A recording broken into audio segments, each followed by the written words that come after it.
Hello, I'm Steve Giannotta. I'm the department chairman of the Neurological Surgery Department at Keck USC Medical Center, and I'm director of the Neurosurgical Training Program at LAC USC Medical Center.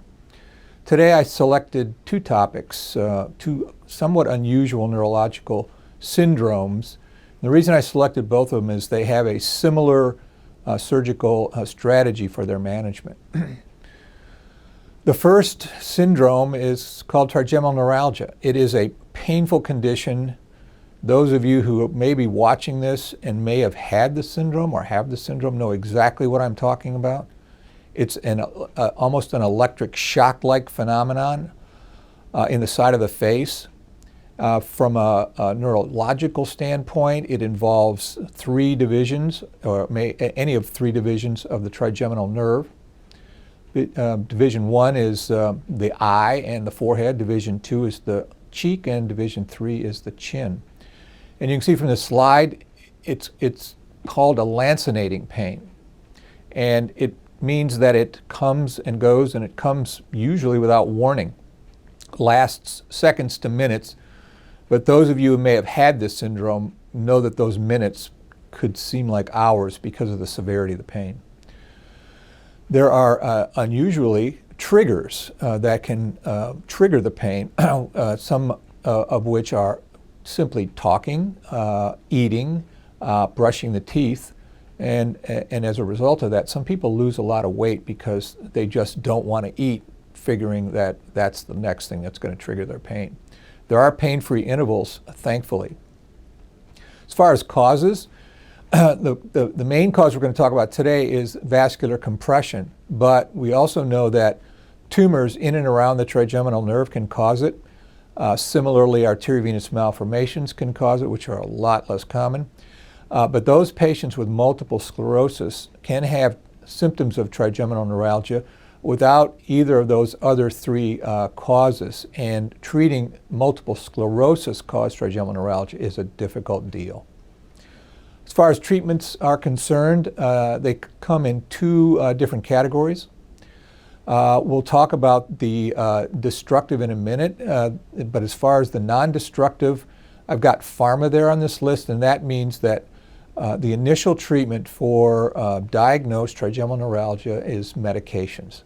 There are a number of medications that can be effective in managing this. They usually come out of the category of anticonvulsant medications, so those medications that are used for patients with seizures. The most common and actually the most effective is carbamazepine. Unfortunately, not everybody can tolerate taking that medication. It's got a lot of side effects. And that's when patients end up coming to me. Either the pharmacological treatment doesn't seem to work, or the complications or side effects of the medications are so severe that patients can't work and can't function because of issues with balance and memory. If we assume that most causes of trigeminal neuralgia are vascular compression, then the surgical management of that disorder is going to be the most effective, and not only that, it's going to be curative. If we look at the destructive categories over on the left, we see things like rhizotomy, radiofrequency, avulsion, compression, glycerol, etc. These are all techniques that partially injure the trigeminal nerve, have stood the test of time, sometimes cause numbness of the face, which is why we tend to steer patients to either the pharmacological management or microvascular decompression, which we'll talk about. As far as diagnosis, the diagnosis is made by just simply asking the patient to explain their pain. If they talk about a triggerable electric shock-like phenomenon on one side of the face, most likely that's trigeminal neuralgia. But as you can see from the arrows on this slide, we can actually look for the blood vessel that contacts the trigeminal nerve on either MRIs, MRAs, or fusion MRI, MRA studies and get an exact idea of what might be causing the pain, especially if it's a blood vessel. Once we do that, there's a very simple technique, relatively speaking, as far as neurosurgery is concerned, to separate that blood vessel that's touching the nerve. And it's called a microvascular decompression. It's an incision behind the ear with a small removal of bone. A 2 millimeter retractor is placed. We identify the nerve and we look for the blood vessel that's touching the nerve. Once we see that, we can move that blood vessel. Doesn't have to move very far. And then we buttress that blood vessel away from the nerve using something that's called Teflon felt. So in effect, we put a pillow between the artery and the nerve. Here's the incision. It's relatively small. It's behind, in this case, the right ear. The amount of bone we remove is no more than 1 inch in diameter. Here's a picture of the trigeminal nerve, that white structure you see. And those 2 red structures you see behind the nerve is the superior cerebellar artery, which classically gets behind the nerve, pulsates against the nerve with every heartbeat, and causes the irritative effect that causes the lancinating pain. This arrow shows the arachnoid, which is the covering of the brain. For you surgeons that are watching this, or you budding surgeons, it's important to be as minimally invasive with this technique as possible, because one of the side effects is hearing loss, and that hearing loss actually comes from retracting the cerebellum too vigorously. By leaving this arachnoid veil intact, you can get an assurance that you're not pulling on the cerebellum or retracting the cerebellum too severely. This is my artistic rendition of the way the retraction is done when it does cause hearing loss. Here is the retraction when it doesn't cause hearing loss. So the cerebellum is retracted rather than straight laterally. It's retracted from superiorly to inferiorly. So for doing this procedure in the most effective and safe way, we have a little checklist. We make sure we have a very precisely placed opening, which obviously then means the procedure is as minimally invasive as possible. We use minimal retraction. The direction of the retraction has to be very precise so that it doesn't stretch the hearing nerve, which is the cochlear nerve. And we maintain that arachnoid over the 8th nerve as a checkpoint for our retraction technique. Here's a little video that will show you what I mean by the little pillow that we use. This is the artery that you can see is attached to, and that little knuckle right there that's pulled away was what was indenting the trigeminal nerve. And with each pulsation of the heart, that little knuckle irritated the nerve. Now we make this little pledget of Teflon felt. It's almost like cotton candy. In order to keep the Teflon felt in place, blocking the artery away from the nerve, we add a little bit of tissue glue, and that keeps the Teflon felt from moving over time.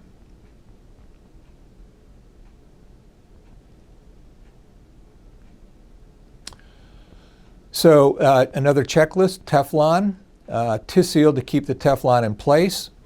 We don't want the Teflon to deform the nerve if possible, and we want to keep the Tisseel glue, which can be toxic, away from the nerve.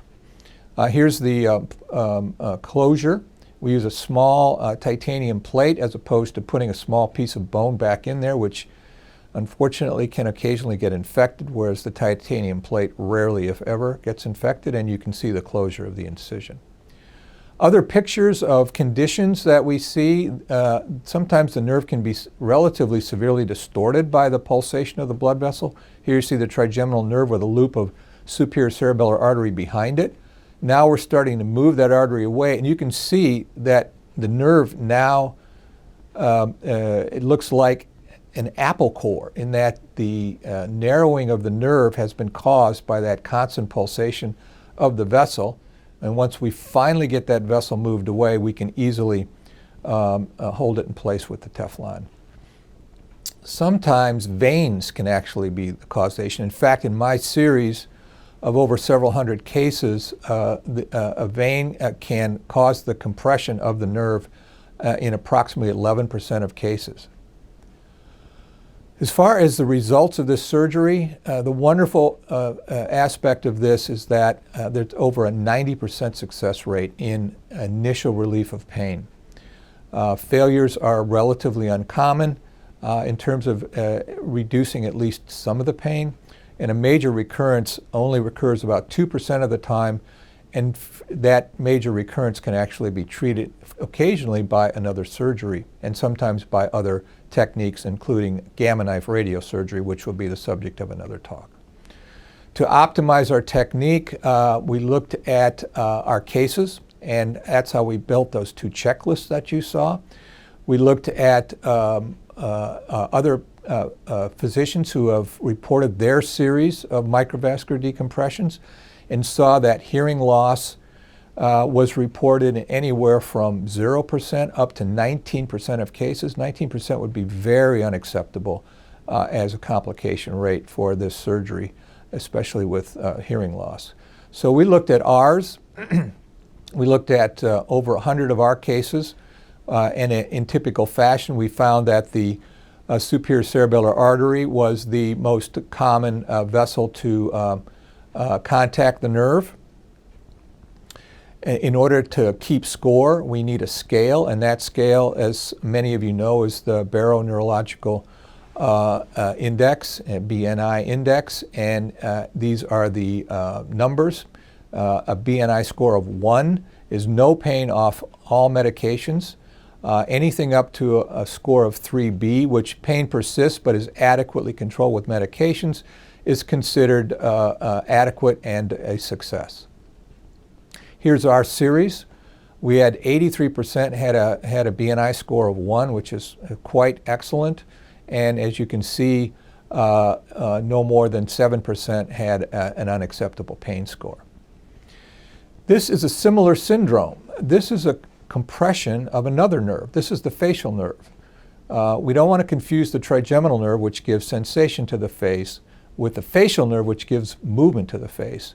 And you can see in these two pictures on the left a depiction of a lady that has hemifacial spasm. You'll see that the right side of her face spontaneously pulls to the right, and her eyelid on the right closes somewhat. This is considered a moderate severity in terms of the condition, but look on the right. That lady's got a very severe hemifacial spasm. Her eye closes all the way, and her lower face deviates severely. That eye closure, unfortunately, can complicate driving and other activities, and so these people are actually not only cosmetically disabled, but in many instances functionally disabled. Here is a similar video showing the microvascular decompression of the facial nerve. We're now on the patient's left side. Those little strands that we see are the 10th nerve. That is the 7th nerve right there, with the 8th nerve on top being pulled away. That's the anterior inferior cerebellar artery, and you can see that little loop that's being moved right there was touching the facial nerve just as it exits the brainstem. Again, we use our pledget of Teflon to hold that vessel away from what's called the nerve root exit zone of the facial nerve, and that affects a cure. Some intraoperative pictures. The flocculus is a part of the cerebellum that, once is moved, gives you direct access to the cranial nerves.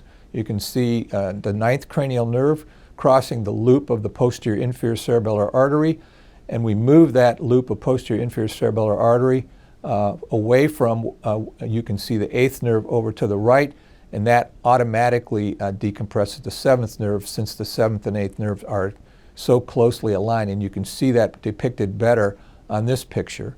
The 7th nerve and the 8th nerve are both, in effect, being compressed by that pica artery. Once the artery is transposed, we can look at the nerve root exit zone of the facial nerve and notice the indentation that was left by that constant pulsation of the pica artery against the nerve root exit zone of the facial nerve. Again, our Teflon glue, we try to keep the Teflon away from the nerve. We try to keep the glue away from the nerve in the most meticulous manner. Occasionally, the vessel will not stay away from the nerve no matter what we do, and we actually can then create a sling made out of Teflon felt, loop it around the offending vessel, pull it away, and attach that sling to the dura of the petrous bone, either by way of glue or possibly a staple or even an aneurysm clip. And that successfully decompresses the nerve in satisfactory fashion and is a durable solution to this problem. Here's another example of the loop of the pica artery, and it's insinuating itself just underneath the 7th and 8th nerve. We don't want to be fooled by that ICA artery on the right-hand side of the nerve. That is not the compressive agent. It's that looping of the pica that indents the junction of the brainstem and the facial nerve. You can see again the little knuckle of artery as it is pulled away from the nerve exit zone of the 7th nerve where the arrow is. And with another sling technique, the vessel is satisfactorily removed away from the nerve and hopefully permanently kept away from the nerve.